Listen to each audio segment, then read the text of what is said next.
रात को हरिया और उसकी पत्नी सीमा दोनों साथ में बैठकर खाना खा रहे थे। वो दोनों बहुत देर से अपनी बेटी पायल को खाने के लिए बुला रहे थे, लेकिन पायल अपनी ड्राइंग बुक में ड्राइंग कर रही थी। अरे बेटा, आजा खाना खाने के लिए। मैं तुझे कब से बुला रही हूँ। बाद में कर लेना अपना होमवर्क। माँ, बस हो गया। अब कलर करके आपके पास ही आ रही हूँ। कल स्कूल में ड्राइंग कंपटीशन है, जिसकी ड्राइंग सबको पसंद आएगी। उस बच्चे को स्कूल में गिफ्ट मिलेगा और अच्छे नंबर भी मिलेंगे, जो कि पेपर में जुड़ेंगे। ठीक है बेटा, जल्दी करके आ, मैं तेरा इंतजार कर रही हूँ। पायल अपनी ड्राइंग बुक में एक टमाटर बना रही थी। टमाटर उसने काफी अच्छी तरीके से बनाया था। जल्दी जल्दी ड्राइंग खत्म करके पायल भी खाने पर आ जाती है और अपनी माँ से बोलती है, माँ, पता है, मैं आज ड्राइंग बुक में पहली बार टमाटर बनाई हूँ और टमाटर दिखने में काफी सुंदर लग रहे हैं। ऐसा लग रहा है जैसे असली वाला टमाटर किसी ने रख दिया हो। अरे वाह, ये तो बहुत ही अच्छी बात है। लगता है कि ये कंपटीशन मेरी बेटी ही जीतेगी। मेरी बेटी को भी फर्स्ट प्राइज मिलेगा स्कूल में। हाँ, तो मेरी बेटी को ही मिलेगा। मेरी बेटी बहुत अच्छा ड्राइंग करती है, साथ ही पढ़ने में भी बहुत होशियार है। सबकी बात मानती है। देख लेना, मेरी ही बेटी कंपटीशन जीतेगी। हाँ बाबा, आप चिंता मत करो, ये कंपटीशन तो मैं ही जीतूंगी, क्योंकि मेरी मैडम कहती हैं जो मेहनत और लगन से काम करता है ना, उसी का काम सक्सेस होता है। तो मैंने पूरी मेहनत के साथ ड्राइंग बनाया है। ऐसे ही अगली सुबह पायल अच्छे से तैयार होकर नाश्ता करके स्कूल जाती है। स्कूल में सभी बच्चे अपनी अपनी ड्राइंग अपनी टीचर को दिखाते हैं। थोड़ी देर में ड्राइंग कंपटीशन की विजेता का नाम बोलती है मैडम, जिसमें स्कूल का एक बच्चा जिसका नाम सोनू था, वो ये कंपटीशन जीत जाता है। पायल का मन उदास हो जाता है। वो बार बार अपनी पेंटिंग के बारे में ही सोच रही थी। ऐसे ही टीचर अब सभी बच्चों को उनकी पेंटिंग वापस कर देती हैं। सभी बच्चे अपना पेंटिंग लेकर घर आ जाते हैं। पायल उदास होकर अपने कमरे में जाती है और बार बार टमाटर वाली पेंटिंग को देख रही थी। मैंने तो बहुत मेहनत के साथ तुम्हारी पेंटिंग बनाई थी, उसके बावजूद किसी को मेरी पेंटिंग पसंद नहीं आई। शायद तुम अच्छी सब्जी नहीं हो। अगर मैं तुम्हारी जगह किसी और को बनाती ना, तो ये मैं कंपटीशन जीत पाती। तुम बिल्कुल भी अच्छी नहीं हो। तुम्हारी वजह से आज मैं ये कंपटीशन जीत नहीं पाई। इतना बोलकर पायल वो पेंटिंग फाड़ने ही वाली थी कि तभी वहां पर उसकी माँ आ जाती है।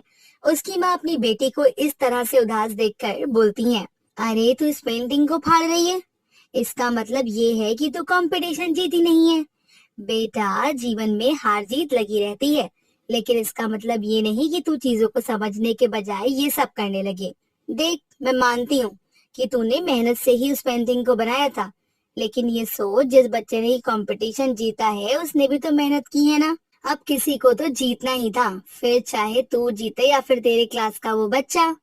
लेकिन माँ, अब मैं भी कभी टमाटर वाली पेंटिंग नहीं बनाऊंगी और ना कभी टमाटर खाऊंगी, क्योंकि ये टमाटर अच्छा नहीं है। इसकी वजह से ये कंपटीशन नहीं जीत पाई मैं। बेटा, तू मेरी समझदार गुड़िया रानी है ना। तुझे चीज समझने की तो थोड़ी सी जरूरत है। तू तो बहुत समझदार है। अब एक बात बता, मैं रोज खाना बनाती हूँ, कभी कभी ऐसा होता है कि खाने में टेस्ट नहीं आता, लेकिन इसका मतलब ये थोड़ी है कि मैं खाना बनाना ही छोड़ देती हूँ या फिर वो खाना फेंक देती हूँ। बल्कि मैं अगले दिन खाने को और बेहतर बनाने की कोशिश करती हूँ। तो जिंदगी तो ऐसे ही चलती है। अगर आज हम कामयाब नहीं हो पाए, तो हम और मेहनत करेंगे और अपने जीवन में सफल होकर दिखाएंगे। कहीं ना कहीं तो हमारी मेहनत में कमी है, इसलिए तो हम और मेहनत करेंगे। आप बिल्कुल ठीक कह रही हैं। मैंने कहा था ना कि मेरी बेटी बहुत समझदार है। अच्छा, आप जल्दी से हाथ मुंह धो ले और खाना खा ले। आज मैंने अपनी बेटी के लिए टमाटर की चटनी बनाई है, वो भी मीठी वाली। तुझे पसंद है ना? चल आ जा। हाँ माँ। अच्छा, मैं चेंज कर कर आती हूँ, आप चलो। पायल उस पेंटिंग को बिस्तर पर ही छोड़ देती है और खुद स्कूल यूनिफॉर्म चेंज करके खाना खाने के लिए अपनी माँ के पास चली जाती है। खाना खाने के बाद पायल अपने कमरे में आकर सो जाती है। थोड़ी देर बाद पायल उठकर अपने स्कूल का होमवर्क करने लगती है। पायल की बनाई हुई पेंटिंग भी वहीं रखी हुई थी। तभी उसे पेंटिंग में से पायल को आवाज आती है। पायल, क्या तुम मुझे अपना दोस्त बनाना चाहोगी? कौन है? कौन मुझे आवाज दे रहा है? अरे इधर देखो पायल, मैं तुम्हारी पेंटिंग वाला टमाटर हूँ। पायल ने जो पेंटिंग बनाई थी उस पेंटिंग में से आवाज आने लगती है। वो टमाटर बोल रहा था। ये देखकर पायल घबरा जाती है। तभी टमाटर पायल से ही बोलता है। अरे पायल, घबराओ नहीं, मैं एक जादुई टमाटर हूँ। मैं गलती से मार्केट में आ गया था, तुम्हारी माँ मुझे खरीद कर ले आई, और जब मुझे पता चला कि तुमने टमाटर की पेंटिंग बनाई है तो मैं इस पेंटिंग में आ गया। मेरे पास तो जादुई शक्तियाँ हैं, कहीं भी आ जा सकता हूँ, हर काम को आसान कर सकता हूँ। हाँ, सच में तुम जादुई टमाटर हो? रुको, तुम्हें यकीन नहीं हो रहा ना? अच्छा ये बताओ, तुम्हें सबसे ज्यादा खाने में क्या पसंद है? मुझे चॉकलेट पसंद है। रुको, मैं तुम्हें अभी चॉकलेट खिलाता हूँ। इतना बोलकर वो जादुई टमाटर पायल को चॉकलेट दे देता है। पायल बहुत खुश हो जाती है और वो चॉकलेट को खाने लगती है। अरे वाह, तुम्हारा तो बहुत बड़ा वाला थैंक यू। तुम बहुत अच्छे हो। मैंने चॉकलेट बहुत टाइम से नहीं खाई थी क्योंकि मेरे पापा के पास इतने पैसे नहीं है कि वो मुझे इतनी महंगी महंगी चॉकलेट खिला पाए। अरे कोई बात नहीं, अब मैं हूं ना तुम्हारे साथ, हमेशा हम दोनों साथ में रहेंगे। पायल को अब टमाटर के रूप में एक दोस्त मिल जाता है। पायल अब ज्यादातर अपना समय कमरे में ही बिताया करती थी।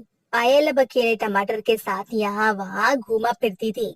अपनी बेटी का ऐसा बदलाव रूप देखकर सीमा को परेशानी होने लगती है। वो अपनी बेटी से बोलती है, बेटा क्या हुआ? मैं देख रही हूँ कोई दिनों से तू अपने पापा के साथ समय नहीं बिताती, न मेरे साथ, बल्कि अकेले कमरे में बैठी रहती है। अगर कोई बात है तो मुझे बताओ। स्कूल में किसी ने कुछ कहा? वो बता।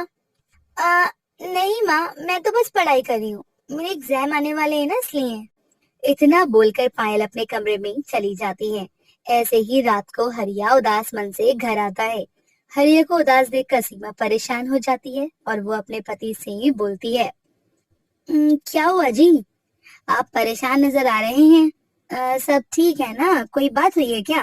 दरअसल बात है कि मेरे मालिक ने मुझे काम से निकाल दिया। उन्होंने बोल दिया है कि अब काम ही नहीं है, इसलिए कल से आने की जरूरत नहीं है। अब समझ में नहीं आ रहा कि क्या करूं। पायल की फीस भी देनी है, घर में राशन डलवाना है, बहुत सारा काम है। अच्छा, उदास मत होइए। अगर एक काम गया है तो नया काम आपको मिल जाएगा। परेशान होने की कोई जरूरत नहीं है। थोड़ा सा समय दीजिए चीजों को। अरे बात ये नहीं है सीमा, बात ये है कि हमने जो ब्याज पर पैसे लिए थे उसका ब्याज भी बढ़ता जा रहा है, और समय से अगर हमने पैसे नहीं दिए तो ये जो बचा कुचा घर है हमारे पास, ये भी हमसे दूर चला जाएगा। पायल अपने माता पिता की बातें सुन रही थी। पायल का मन उदास हो जाता है। वो चुपचाप अपने बेड पर आकर बैठ जाती है। तभी वो जादुई टमाटर पायल से बोलता है, अरे तुम इतनी छोटी हो लेकिन बहुत समझदार हो, अपने माता पिता की बात सुनकर तुम इतना परेशान हो गई। हाँ, मेरे पापा का काम नहीं चल रहा है। अब कल से काम पर नहीं जाएंगे। अब हमारे घर में पैसे कहाँ से आएंगे? अब जब मम्मी पापा को टेंशन होती है ना तो मुझे भी हो जाती है। अरे तुम टेंशन क्यों लेती हो, मैं हूं ना तुम्हारे साथ। तुम एक काम करो, तुम अपने पापा को बोलो कि वे बाजार में टमाटर बेचना शुरू कर दें। लेकिन हमारे पास इतने सारे टमाटर तो नहीं है कि हम बाजार में टमाटर बेच सकें। मैं तुम्हारी बात बिल्कुल समझ रहा हूँ, लेकिन मैं तुम्हारे पास हूँ। मैं जादू से बहुत सारे टमाटर तुम्हें दूंगा और उन टमाटर को बेचकर तुम्हारे पापा अपना नया काम शुरू करेंगे। तो इससे उनकी थोड़ी मदद भी हो जाएगी और हमारी दोस्ती भी बनी रहेगी। तभी वहां पर हरिया और सीमा आ जाते हैं। हरिया और सीमा टमाटर और पायल की बातें करते हुए देख लेते हैं। ये देखकर हरिया पायल से बोलता है, अरे बेटा पायल, ये सब क्या है? तुम्हें ये कहाँ मिल गया? अगर इसने तुझे कुछ नुकसान पहुंचा दिया तो?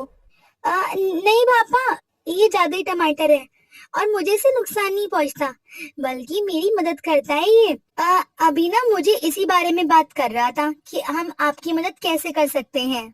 हा हा, आपको मुझसे घबराने की कोई जरूरत नहीं है। मैं कोई बुरा टमाटर नहीं हूँ, बल्कि जादुई टमाटर हूँ।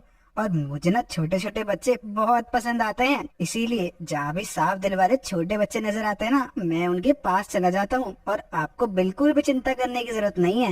मैं अपनी जादुई शक्ति से आपको बहुत सारे टमाटर दूंगा और उन टमाटर को बेचकर आप अपना नया रोजगार शुरू कर लीजिएगा।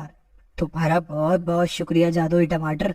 सच बताऊं तो मैं इस समय बहुत परेशान हूँ, लेकिन तुमने ऐसी मुश्किल घड़ी में मेरी मदद करके ना मुझ पर बहुत बड़ा एहसान किया है। अरे एहसान वाली कोई बात नहीं है, पायल मेरी दोस्त है और अपने दोस्त के माता पिता की मदद करने का मतलब है कि मैंने अपने दोस्त की मदद की है। देख लिए पापा, ये टमाटर बहुत अच्छा है।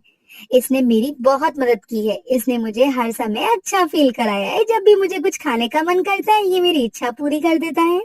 इस तरह से जादुई टमाटर हरिया और सीमा की खूब सारी सुंदर सुंदर ताजे ताजे टमाटर देता है। अब अगले दिन से हरिया एक रेडी की मदद से लेकर बाजार में टमाटर बेचना शुरू कर देता है। धीरे धीरे टमाटर का काम अच्छे से चलने लगता है। अब हरिया टमाटर बेचकर ही अपने परिवार का पालन पोषण करता है।